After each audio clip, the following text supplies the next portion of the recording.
Yo, what's going on, Dragon Ballers? Welcome back to another episode of the strategy series. In today's video, I want to go over the best deck building practices for the Dragon Ball Super card game that you should be following. A couple weeks ago, or probably actually longer than that, I saw a post talking about how there's a lack of deck building content for the Dragon Ball Super card game. Whenever I see that type of thing, I of course want to accommodate for that. I think it's kind of hard to do content like this, at least like much more specialized, because every color and archetype is so different. But this is going to be a broad overview of the best deck building practices, and this is going to be very much so for beginners and even like intermediate players. I think there's good tips in here for both types of players. What I actually want to do next for this same type of scope is do a video where I go through the entire process of me building a specific archetype. So even though there are those like specificities to that, particular deck that I'll be building, you can at least see my deck building process. I'll narrate it and hopefully learn a thing or two. If you guys want to see a video like that, let me know in the comments. Give me ideas for which archetypes I should build. But anyways, we'll get into this one. If you guys are new, make sure to subscribe, hit that bell so you never miss a video.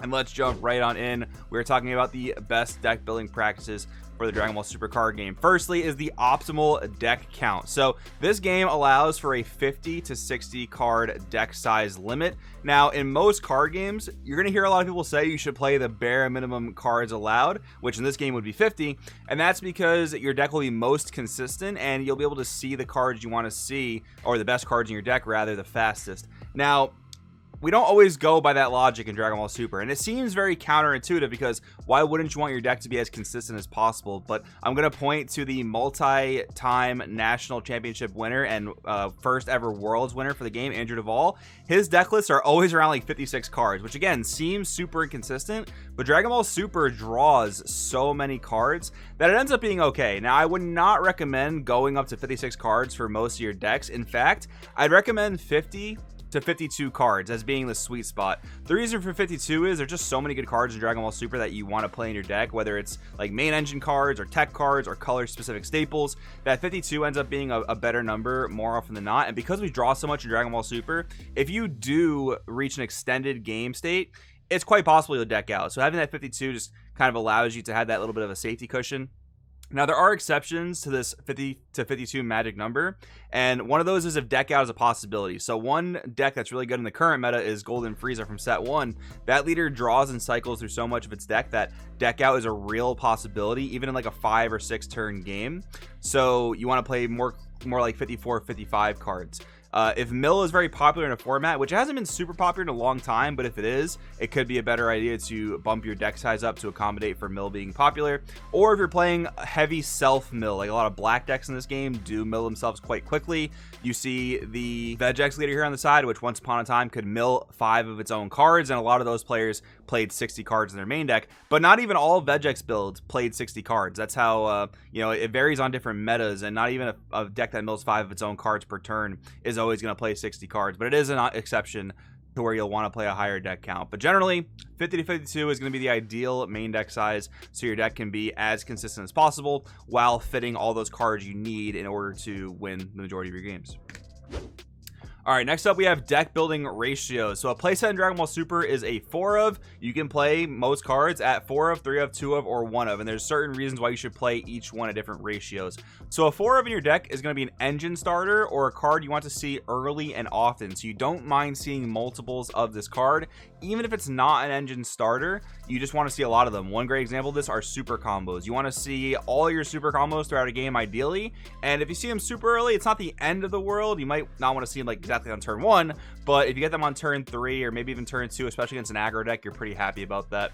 And then we have 3 of. So you want to see at least one of these every single game, and typically you don't need it on turn 1. If you needed it on turn 1, you probably want to run it at 4 of to maximize your chance of seeing that card early. And a good example of a 3 of are a lot of boss monsters that most decks play nowadays. So those cards are typically playable in like turn 3, turn 4, and you don't want 4 of them because again, you don't really want them in your opening hand. You'll probably end up charging it if you do open it, but you do want 3 copies because you want to play it as soon as you can, maybe like turn 3, turn 4, and then possibly play subsequent copies later if you see a good couple more copies of them.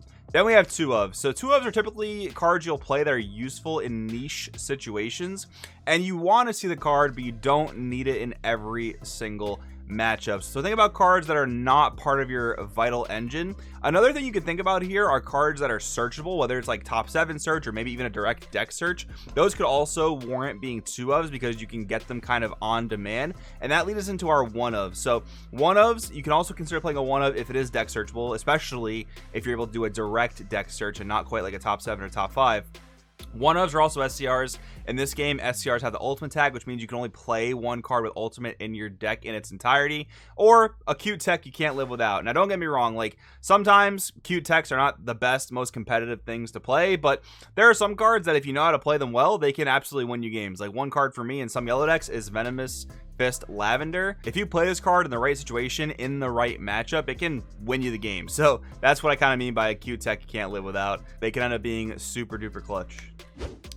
All right, then we have playing off-color and unchargeable cards. So most decks in modern Dragon Ball Super in the current meta and for quite a while now have been monocolor, and there are some color splashes here and there, but long since gone are the days that playing a 2-color deck is, you know, commonly meta, right? So you want to be careful about ruining your early game. And how you can ruin your early game is if you have a ton of cards in your deck. Let's say you're playing a yellow deck and you have a ton of black and red cards because you're splashing a couple here and there. That could ruin your charges. Like, let's say you open that 4-of that you need to start your engine, but it's your only chargeable card in your hand. That could really ruin your early game. So most decks right now in the modern metagame only play 1 to 2 copies of off-color cards in the main deck, and those are typically the overwhelms they choose to play.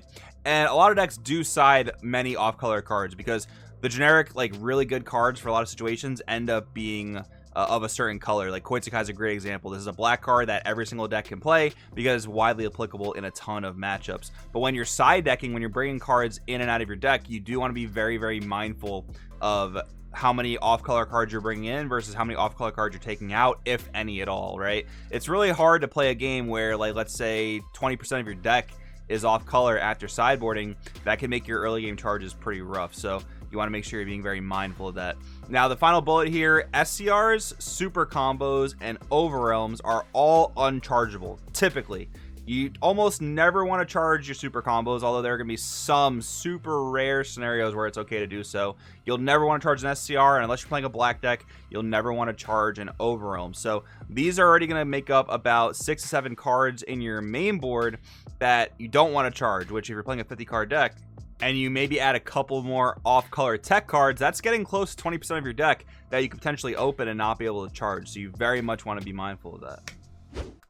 All right, now let's talk about balancing combo power. So generally, the majority of the cards in your deck should consist of battle cards that cost 0 to combo and have 5k combo power. This has been a rule since the super early days of the game, and honestly, in the earlier days, it was much more of a big deal because boss monsters usually had a cost of 1 to combo and 10k combo power, and you couldn't play too many of those cards because, like I have here, if you're caught with too many uncombable cards in your hand, odds are you will lose. At the end of the day, Dragon Ball Super is a game about combo power, and whether you're going all in on your opponent for the final shot or they're going all in on you, whoever has more combo power to defend or push that damage through is probably going to win the game. So nowadays, what cards are we looking out for that don't have combo power? Well, of course, you have your 10k combo cards, which do have combo power, but are not always readily comboable because they cost 1 to combo.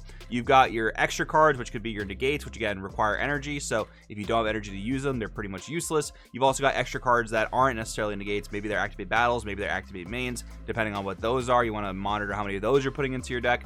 Unisons are another card type that, while very powerful, are not able to be comboed with. So you want to be making sure you have enough combo power in your deck that you won't just lose out of nowhere for not having enough combo power. Now, some decks and colors don't follow this rule super strictly. One example I have here is Cooler Galactic Dynasty. This leader is all about playing green unisons, and he actually has an ability that allows him to essentially combo with his unisons, right? So that's a very specific mechanic catered towards Cooler. But then you've got Yellow, for example, actually plays a very high number of extra cards. So you're giving up combo power in Yellow typically, but in return, you're getting very powerful effects like, for example, Mecha Freezer, Robotic Riposte. That's the main reason why you play so many Yellow extra cards, in order to bring that card online ASAP. And then Blue, you actually do have a lot of combo power, but a lot of it is actually in the form of extra cards, which is a little bit counterintuitive if you're brand new to the game. So you'll learn these things with more experience. I did want to just mention there are some exceptions to this rule, but in general, this is a pretty good rule to follow,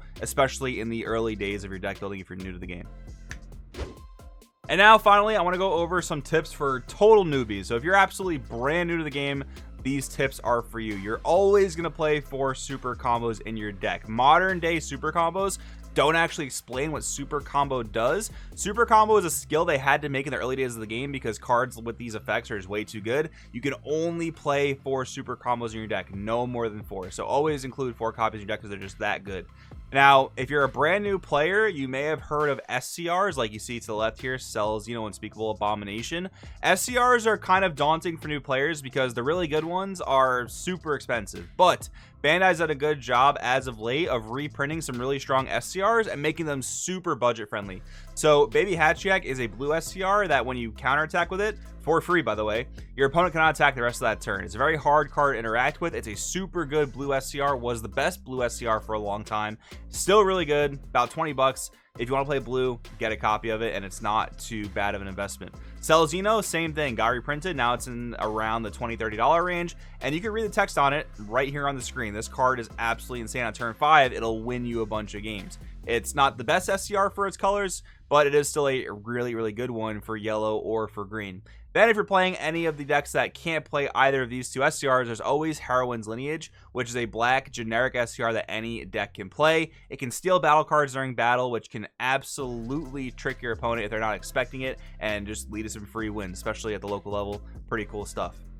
Now, if you are brand new to the game, once again, DBS Deck Planet is the website you're going to want to use for both deck building and searching the card database. It's an excellent resource. I'll link it down in the description for you guys. I use it all the time for my deck profiles here. It's just a great free resource for everyone to use, again, for deck building and for database searching. You can see all the cards throughout the game's history. And finally, guys, the Zenkai starter decks, which are starter decks that came out as late as set 18. So just a few off the top of my head. That's Pan, that's Trunks, that is Yellow Kid Goku, the Great Ape version, and there are quite a few other ones as well now that we're in set 20. Those starter decks all have great reprints, like for example the blocker negates that you might hear about in a lot of other deck profiles. Every single deck plays them, and the much more recent starter decks include copies of those cards, so you'll want to get your hands on them for that reason, amongst other things. But in general, guys, I hope this was helpful for you, whether you are a brand new player or an intermediate player looking to just refresh his deck building skills. If you guys have any questions, please do drop them down in the comments below. I want to help you guys get better at this game, and I'll be answering questions pretty much as often as I can. So guys, thanks for watching. I'll see you in the next video.